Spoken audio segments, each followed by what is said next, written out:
So 2014 was the toughest moment in Slingshot's history. We were called IGNU back then. We had been growing up until that point, but all of a sudden, we had a big drop off. We had about 18 people working for us. We lost a very big deal, about 50% of our revenue, and about half of our staff. It was very, very tough. You know, all this progress we had made over the course of 10 years or so kind of was going down the drain. You know, there was questions of whether we should continue as a company.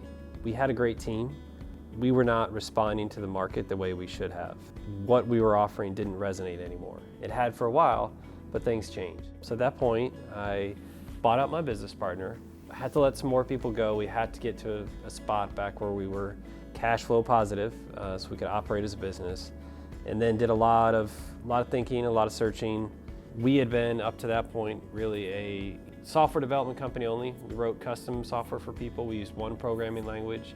We didn't do any design work, and I realized we needed to change that. I met Chris Howard, talked to him. He saw a lot of opportunity with what we were doing. We joined up, we added the strategy, the design. We realized we needed to change our name because it didn't match with what we were doing anymore. We changed how we sold things, how we presented ourselves, but the core of who we were was still the same. We were still people in technology. We want to solve problems for people. We want to do things extremely well.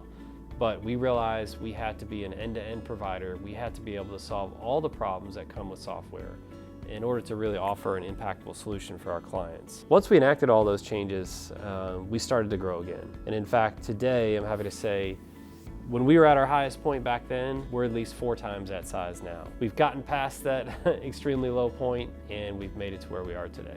So looking back at that moment, I think for us, it represents a wake-up call. People talk about risk as if I take on this initiative and I take on this initiative, but the risk of doing nothing is the biggest risk you can have as a business. Continuing to innovate, continuing to match the market, and continuing to question ourselves, are we doing the best we can? And the lessons that we learned there still carries us today.